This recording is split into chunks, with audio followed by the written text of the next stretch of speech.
Hello, everyone. My name is Tonis Bendisio, and welcome to another series of psychological perspectives about love. And today we will going to discuss Eric Fromm's The Art of Loving. If you have questions or queries, clarifications, please send us message through our Gmail account.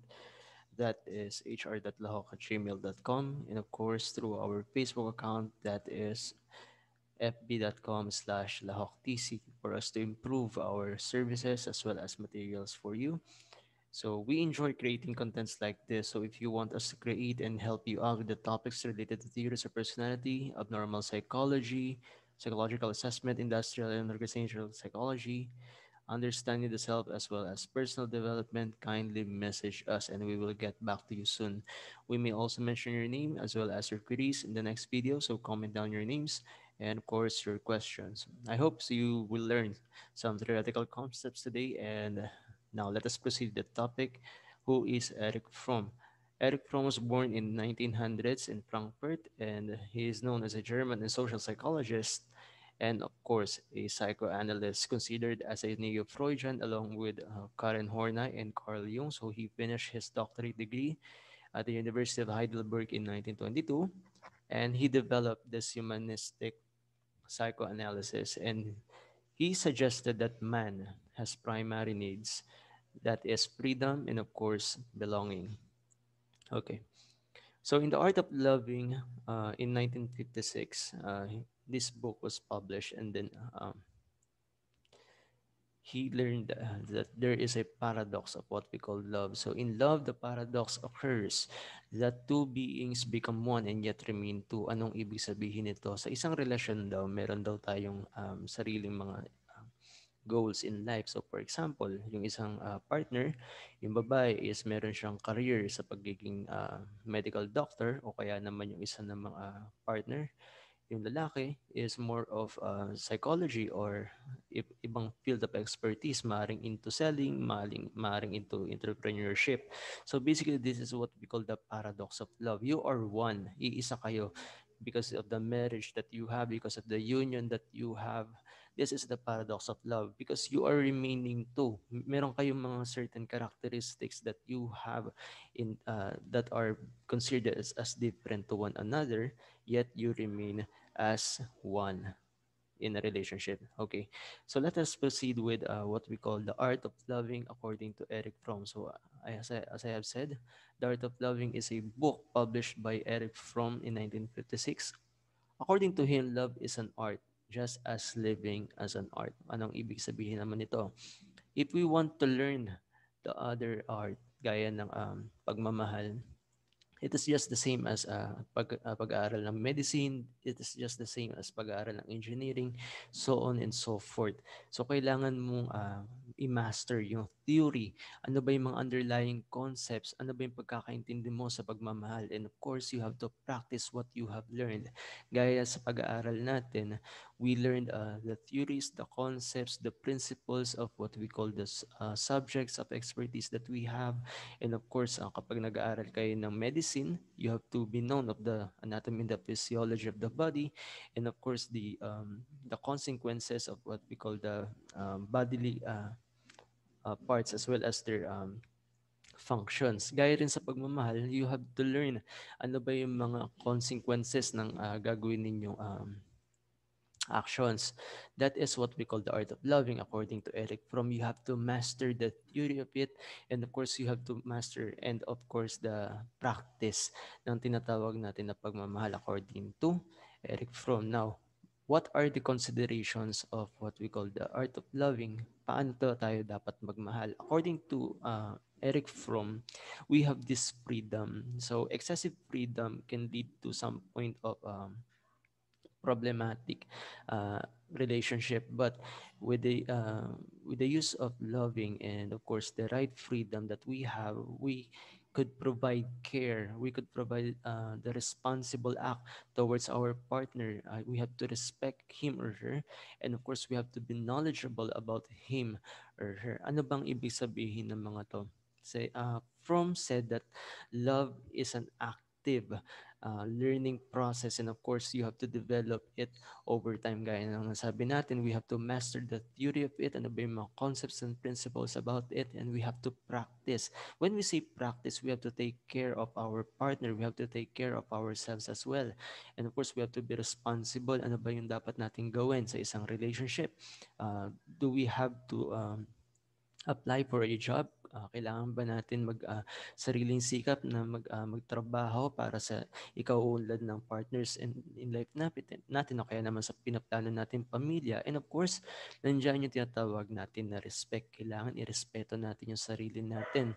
So pag sinabi naman nating respect, it is not a form of fear or yung tinatawag natin na pag sinasabi natin na fear, hindi natin nire-respeto yung isang tao base dun sa dahil natatakot tayo sa kanya o kaya naman ah, natutuwa tayo sa kanya dahil meron siyang certain characteristics that uh, na ano tayo, parang na-amaze tayo sa kanya. Hindi yun yung tinatawag na respect according to Eric Fromm. Rather, it is a form of looking into your partner na ganito yung mga characteristics niya. Minahal mo siya dahil sa ganitong mga bagay. Minahal mo siya dahil uh, because of this certain characteristics that made her or him unique. And of course, you have to be knowledgeable. Ano ba yung mga bagay na nagbibigay sa'yo ng confidence, or you trust your partner because of this knowledge that you have about him or her. So, halimbawa, you are knowledgeable na she is doing his or her job well para sa inyong pamilya, o kaya naman she is pursuing her career in psychology, or she is pursuing her career sa different field of expertise na meron siya. So these are the considerations when what we call of loving. You have to take care of him or her. You have to take care of ourselves as well. We have to be responsible, respect, and be knowledgeable of these things. Ngayon, hindi sabi ni Eric Fromm, hindi daw tayo makakapagmahal ng ibang tao kung hindi natin minamahal ang ating sarili. That is the art of loving. We have to love ourselves first before we can love our brothers or sisters, our parents, our partners in life, and as well as God. So we will discuss later on ano bang ibig sabihin ng mga objects of love according to Eric Fromm. So hindi lang pala ang sarili, hindi lang pala ang loving partner natin ang dapat nating mahalin. So we have to love our neighbors, that is our brotherly love. We also have to love yung what we call our children, gaya ng pagpapakita ng isang mother, that is what we call the motherly love. Doon, yun yung tawag natin na unconditional love. We also have the erotic love. So this is observed sa girlfriend-boyfriend relationship, or yung tinatawag natin na marriage relationship. So sa mag-asawa, yan. So sa mga spouses natin, yan yung pinapakita natin, yung tinatawag natin na erotic love. We will discuss that later on. And of course, we have the self-love. So yan, kailangan natin mahalin din daw yung sarili natin bago natin mahalin yung ibang tao, yung mga kapitbahay natin, yung pamilya natin, and of course our spouse o kaya naman yung girlfriend or boyfriend. So of course we also have this love of God. We will discuss that later on, how this love of God evolved according to Eric Fromm. Paano ba natin minamahal itong tinatawag na love of God? So love is not primary relationship to a specific person.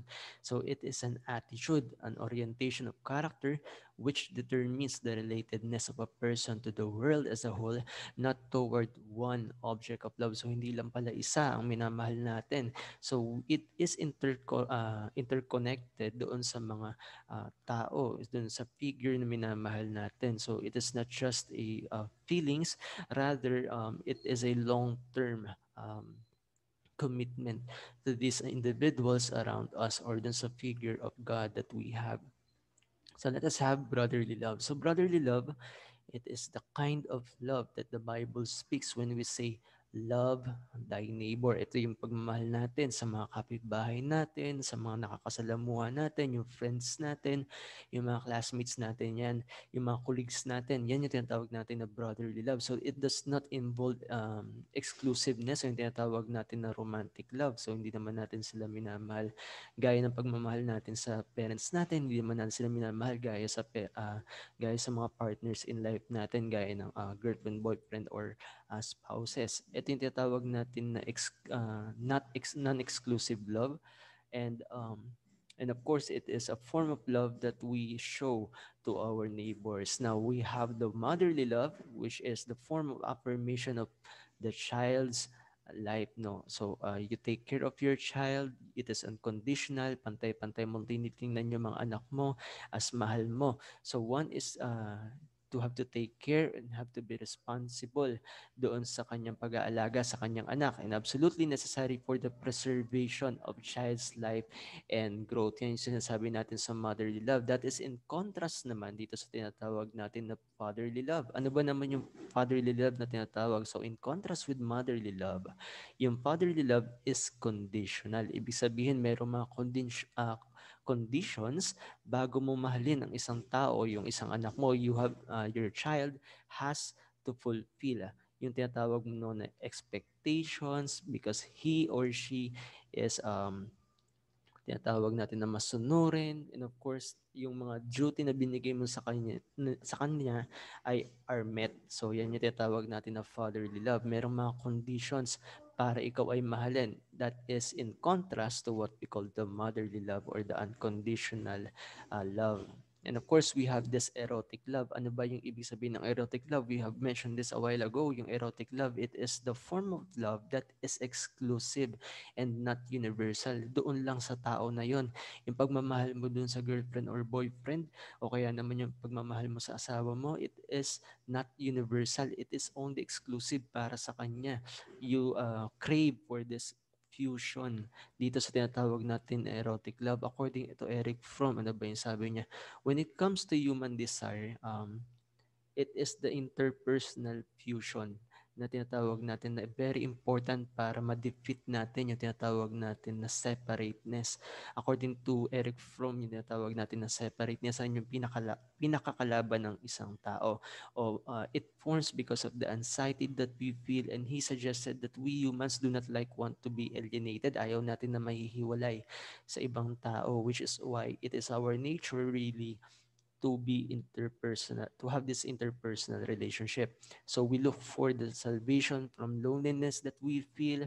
We look for the salvation from this separation that we feel, the anxiety that we feel through this romantic love, or yung tinawag natin na erotic love. Sometimes, for those individuals who are looking for an exclusivity love. So matatagpuan natin itong type of love na to sa marriage or dun sa girlfriend or boyfriend type of love. And of course, we have the self-love. Gaya na nabanggit natin, we cannot love others without loving ourselves first, according to Eric Fromm. Affirmation of one's own life brings happiness, growth, and freedom to one's capacity. If we can love only others, He cannot love at all. Kung hindi natin minamahal ang ating sarili, hindi daw natin mamamahal ang ibang tao. Yan, hindi tayo makapagmahal ng iba. Bago natin mamahalin ng iba, we have to love ourselves first. And we also have the love of God. What is the love of God? It is the understanding of the concept of love. Must therefore start with the analysis character of the structure the person that has or have that people have, no, so who worships God. So alamin muna natin daw ano ba yung tingin natin sa ibang tao, ano ba yung tingin natin dun sa love na binigay sa atin ng parents natin, gaya ng mother and father natin. So ang sabi ni Eric Fromm, yung love of God roots from the analysis of the character structure of the person who worships God. Paano ba natin tinitingnan ang pagmamahal natin sa ating mga magulang?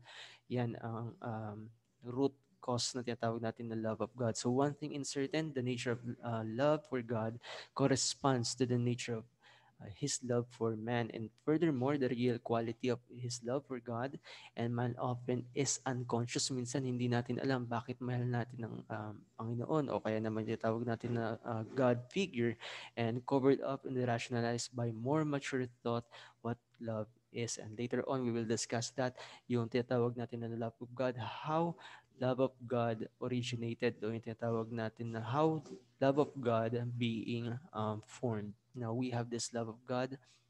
Man originally is looking for the unity with nature, which is considered to be primary bond. So, noong unang panahon daw, we want to to be unified with the nature, and the man finds his security by going back or holding on to these primary bands, and a man still feels identified with the world of animals and trees and tries to find unity by remaining one with the natural world. Noong unang panahon daw, we try to identify ourselves with the nature, gaya ng mga animals and trees, which is why the form of what we call the worshiping nature has formed. So, unang panahon, nagkakaroon tayo ng primitive religions na kung saan sinasamba daw ng mga unang tao yung tinatawag natin na nature, yung mga halaman as well as tinatawag natin ng mga figures of animals.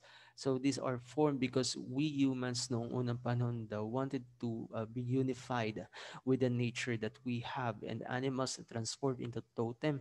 Ginagawa natin sila ng mga figures gaya ng ginagawa ng ibang tao noong unang panahon. So have most solemn religious acts or in war. So we worship God, worship animal God noong unang panahon daw, according to Eric Fromm.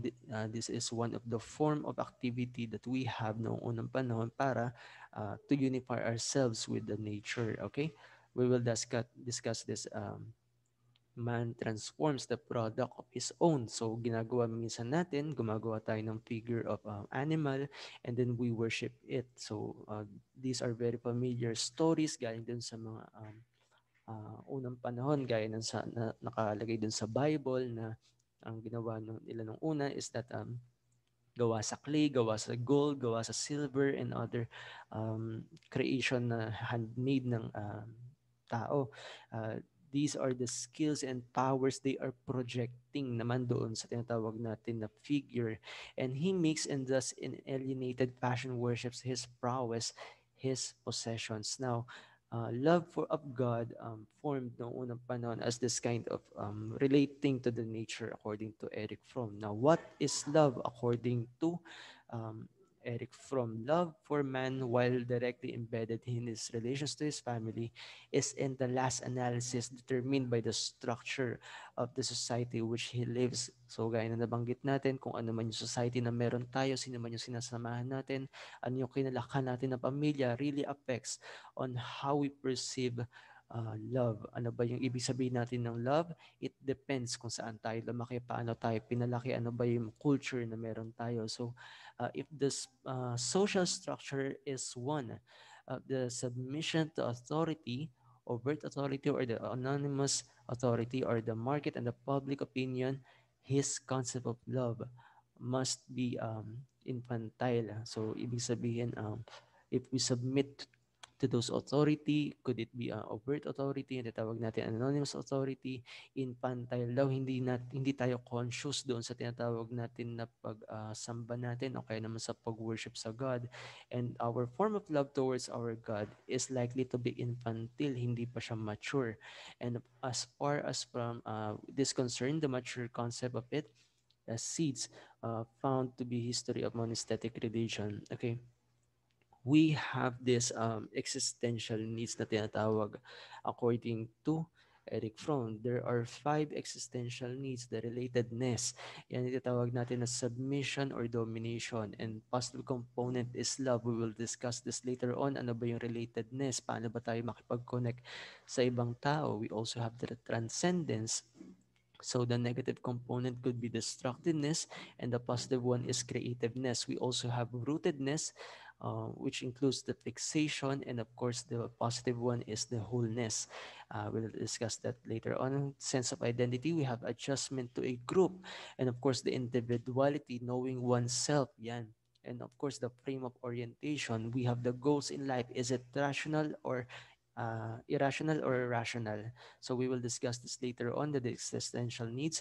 Ano ba ang ibig sabihin ng existential needs? Now, there are human needs na tinatawag gaya na nabanggit natin, and which aim to reunite our the man to nature, the nature of the world, and emerge during the evolution of human culture to find answer to their existence and to avoid basic anxiety kasi minsan hindi natin alam para saan ba yung ginagawa natin sa mga buhay natin, para saan ba yung ginagawa natin, bakit tayo nandito sa buhay na to.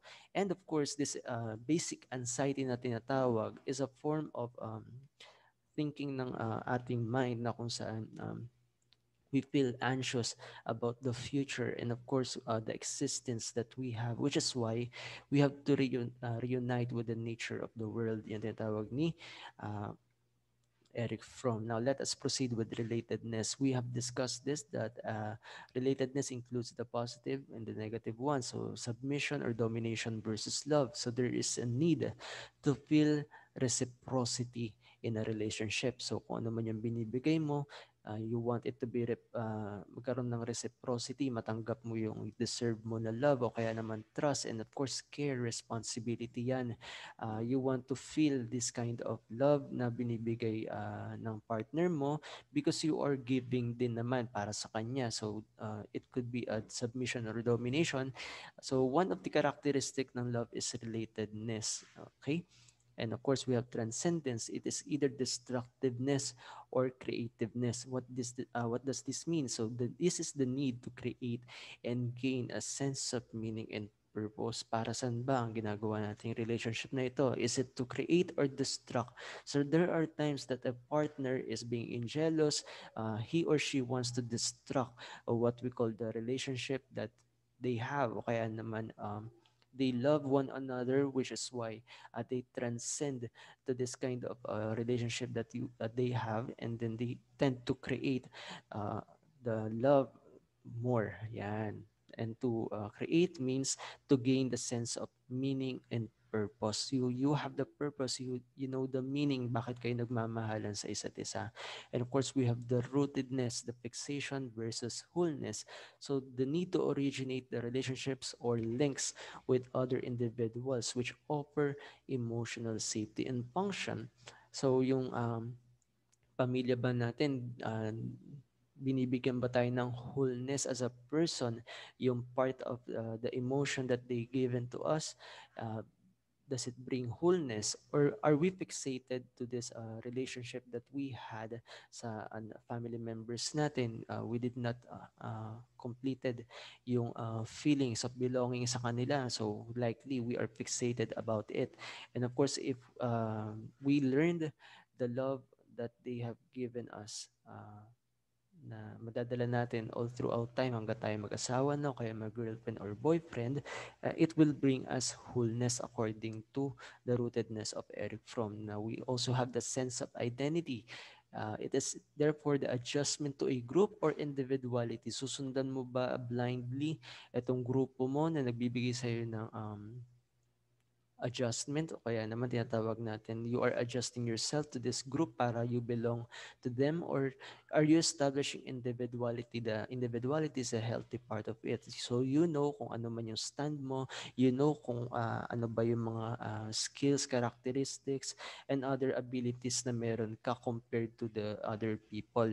So it is the need to be separated, important and unique person. You feel important, you feel separated in a healthy way. So the sense of being different from others is very important. So you do not adjust your character, you do not adjust your behavior just because you want to fit in dito sa grupo kung hindi naman talaga healthy para sa'yo. Yung tinatawag na grupo, better yet, reflect yung tinatawag mo na individuality or the unique characteristics that you have. So you have this kind of a sense of identity and of course the unique person that you are. And of course we also have this frame of orientation. It is the frame of orientation. These are the goals na meron tayo. Is it rational? Is it logical? Or is it irrational? So this is the need of a person. Ito yung pangailangan natin natin to interpret the world. Ano ba yung paniniwala natin sa buhay? What are the interpretations, are the ideas and assumptions that we have? So basically, this frame of orientation are likely to be irrational or rational. So it defines us based on the goals that we have. Halimbawa, we want to build a family. However, we are not working towards our future goal na kung saan is likely gusto natin magkaroon ng sariling pamilya, gusto natin magkaroon ng sariling bahay, ng kotse, ari-arian. So, it is rational kapag pinagtatrabahuan natin. It is rational kapag ginagawa natin ng paraan na mabigyan natin magandang buhay ang family natin, yung girlfriend or boyfriend natin, and of course, yung asawa natin. It is rational kapag nabibigay natin yung needs nila. It is irrational naman kapag hindi natin nabibigay. Gusto lang natin na magkaroon ng magandang buhay ang pamilya natin, but it is irrational kasi we are not working. Hindi natin nabibigay yung mga pangangailangan nila, yung basic needs nila, which is why it is very important for us to have a rational goal. Let us have the productive type of personality. Eric Fromm suggested different personality types. It is either productive or unproductive. What is the productive type? So it is likely characterized by biophilos or the love of life. Um, it is defined by growth, development, and reason and creation. If you want to love a person, if you want to love a certain group of individuals, so you are likely to grow with them, you are likely to develop with them, you have the good reasoning, you have the good creation of it. So for example, you are in a group na kung saan you are happy with them and you are giving productively to the society that you are in.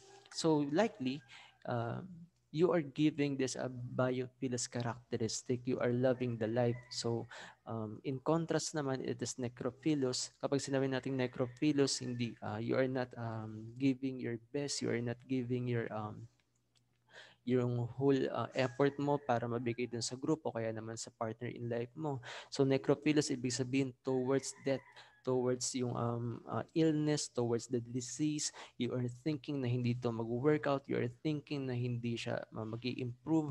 You are thinking na eventually hindi magiging maayos yung relationship na yun. That is necrophilos. In contrast, the biophilos, you are creating the love for the relationship that you have. You are doing your best para maibigay yung pangangailangan ng parents mo, maibigay yung pangangailangan ng family mo, maibigay yung pangangailangan ng partner in life mo. That is biophilos. You have the right reason. Gusto mo mabigay yung pangangailangan niya. So it is also the being a person is cooperative. You want to be participative in a relationship. You want to give it all and loving and living productively. When we say productively, of course, you are giving life to this kind of relationship. Of course, as I have said a while ago, yung self-love, it is very important. We cannot give what we do not have.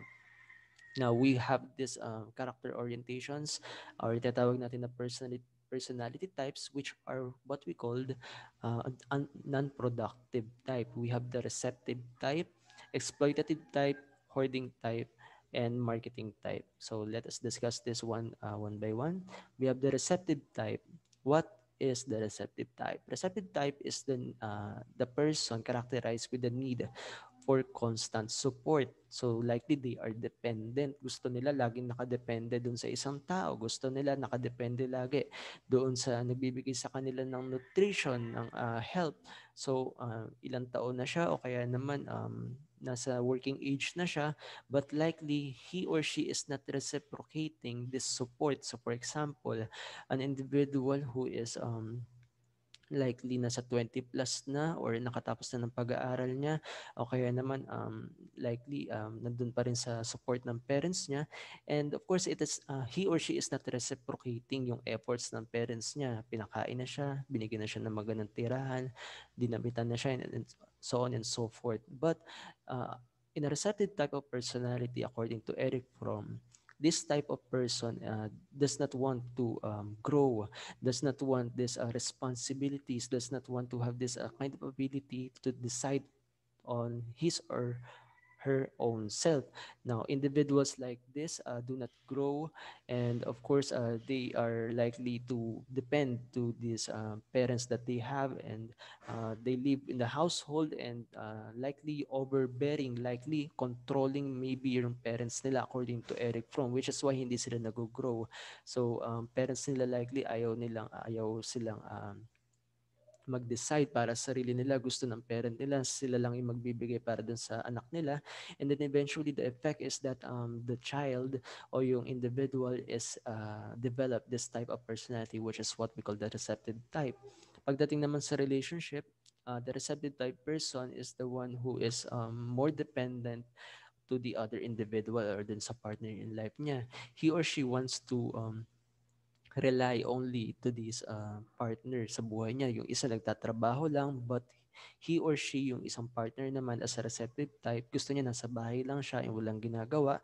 And of course, this brings anxiety o tinatawag natin na not good relationship. We also have the exploitative type. So this is the counterpart ng tinatawag natin na receptive type.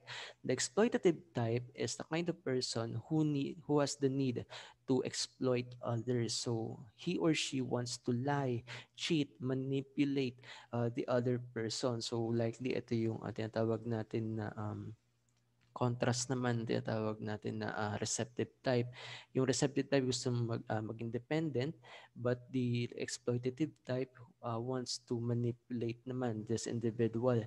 So in order to fulfill their needs to belong, they might seek out the people who have low self-esteem, mababa yung tingin sa sarili, mababa yung self-evaluation niya, o kaya naman they lie about loving someone they really don't care about. So for them to have this feeling of belongingness, they they cheat, they lie, they manipulate others para masabi natin na mahal daw nila itong isang tao, but likely they are using this exploitative type of personality. So these types take what they need either through force or deception. Nililin lang nila yung tinatawag na nila na partner in life and exploit other people to meet their own selfish needs. We also have the hoarding type of personality. This refers to a person characterized by excessive saving of things even he or she has it already. Pag sinabi nating hoarding type, ito yung laging nangongolekta ng mga bagay na hindi naman talaga niya kailangan o kaya naman meron siya but gusto niya marami siya ng ganitong mga bagay. For an instance, a person who wants to have a multiple partners, maybe through a hoarding type of personality, he or she wants to acquire different materials, different possessions that they do that than they do about people, o kaya naman they see other people as an object, and then they try to have this multiple relationship. And of course, hoarding type kind of personality feel the belongingness kapag meron silang nakokolekta na maraming mga bagay na meron naman sila. So likely it is coming from the compulsiveness and lack of creativity of the person. Oh, so marami siyang kinokolekta ng mga bagay that he or she doesn't need naman talaga and not necessarily makakatulong sa kanya. So it is an excessive saving of the things even he or she has it already. We also have the marketing type of person. Likely it is type of person who is shallow and anxious at times to gain relationship gaya ng money and social status. They tend to be opportunistic. So their tendency to be opportunistic are likely will bring them money and social status. So these people are characterized by this kind of personality or type or marketing type, and likely to modify beliefs and values. Binabago nila yung mga paniniwala nila, yung mga pinapahalagaan nila sa sarili nila. Wala silang sariling ground para sa sarili nila na kung saan meron silang sariling paniniwala. But to this kind of people, pwede nilang baguhin yung paniniwala nila and belief system nila so they can fit in dito sa kind of relationship, so they can feel belong. Um, But the end part of it, a marketing type person wants to be part of the relationship so they can gain money or social status. Okay. When we say freedom and anxiety, humanity's excessive freedom separate from the natural world. So ang ibig sabihin nitong tinatawag natin na excessive freedom is that we tend to go into irrational goals. We tend to go into irrational relationships. We tend to go into irrational ways of life. Now, this excessive freedom brings us anxiety. Marami na tayo masyadong tayong maraming nalalaman in a way that it is unproductive anymore. So we tend to gain more knowledge, gaya ng sa hoarding type. We gain more things that we have o kaya naman we have already. We tend to acquire things na masyado na tayong meron na tayo, and we tend to excessively gain pa. And a type of hoarding type, they feel the anxiety because of the freedom that they have. Marami silang pambili. But they do not know basically yung tinatawag natin na their goal in life. Bakit ba sila nangongolekta ng maraming mga bagay? O kaya naman they exploit others. They do not have this consciousness in mind. They do not have this insight, bakit ba nila ginagawa yung pag-exploit, o kaya naman those individuals who are too much dependent, they have this freedom na si nanay, si tatay, o kaya naman yung partner ko, bibigyan naman ako ng mga bagay na kailangan ko. So this too much freedom gives us anxiety according to Eric Fromm. So these feelings of loneliness, kahit na nandun tayo sa isang relationship, we still feel lonely. We still feel this basic anxiety. We also have this psychic mechanisms of escape according to Eric Fromm. In a relationship, there are types of people who are likely to be authoritarian. So in an authoritarianism type of mechanism, a person tend to give up his or her independence, so he or she have has to fuse with one self or somebody else or something in order to gain strength with the individual locking. So for example, gaya na banggit natin dito kanina sa may receptive type, this type of personality, character orientation are likely to be dependent. So this is one of the escape mechanism according to Eric Fromm, that a dependent type of personality is using the authoritarianism. So he or she gives his own power para to gain from that kind of relationship. Partners need to be reduce their basic anxiety by uniting with a powerful partner. So for example, masochism and sadism. So pag sinabi natin masochism is a weak type of personality and a powerless, disguising, striving as love. Okay, so for example, yung isang tao with a masochistic tendency or masochistic um, characteristic, a person wants to belong to the person who is more powerful, and he or she is using this weakness type or powerless disguise para to strive for love or to belong. In contrast naman, yung sadism is that tendency of individual to manipulate others so that that person wants to depend on him. So yung sadism is characterized by the type of person which is exploitative type. So for example, this is the mechanism he or she is using, yung tatawag natin na authoritarianism. And of course, to manipulate others to gain power and see others in extreme forms, they want to see other to suffer o kaya naman physically and psychologically suffer. Yan. Ito tawag natin na authoritarianism.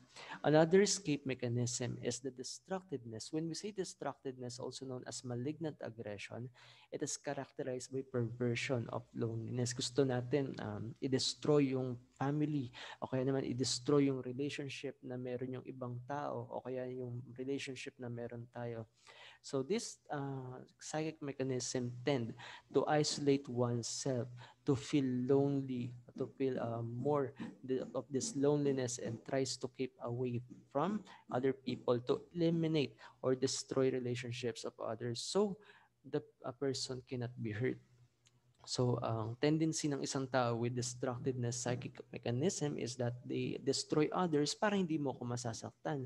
O kaya naman uunahan na kita para hindi mo ko masaktan. Hiwalayan na kita para hindi mo na ako masasaktan. This is a type of destructiveness kind of escape mechanism according to Eric Fromm. So, this is characterized to those individuals who want to break or destroy other relationships. So, this is also observed to those leaders who want to separate their uh, bansa, o kaya naman yung country nila to other unity with other countries. So they do not want to be associated with other countries because they think or they feel that they will be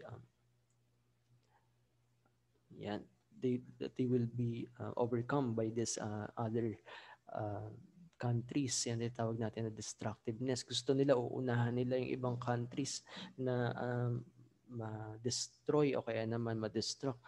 Which is why because they are feeling this loneliness. So they want them to be secluded, they want them to be alone or to be lonely because they do not want to be hurt. Yan, tawag natin na psychic mechanism of destructiveness. Also observed with some relationship who are breaking relationships. We also have the automaton conformity. When we say conformity, automaton conformity, it is giving up individuality so we can become the person that others want us to be. In contrast to the first one, the authoritarianism, automaton conformity is that we are giving our own identity so that others see us very obedient o kaya naman see us as conforming one, that we do not have the reklamo, kaya naman we do not have this what we call transgression against them, and the relationship by conforming and giving up the power gives us the sense of security in the meantime.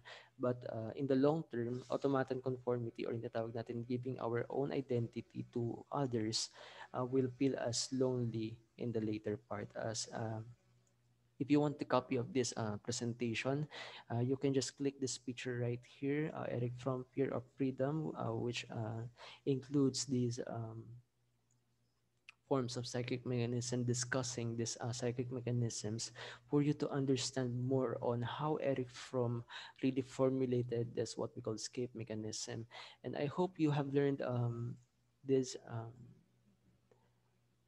theories and concepts about Eric Fromm according to The Art of Loving. Again, The Art of Loving is all about mastering the theories, and of course practicing the theories that you have learned about love and knowing other people by means of their nature as well as their tendencies, because we love them, we have to take care of them, we have to be responsible about them, and we also have to give them the chance to grow as an individual. So if you have questions again, please send us message through our email address, that is hr.lahok@gmail.com, and of course through our Facebook account, that is fb.com/lahoktc.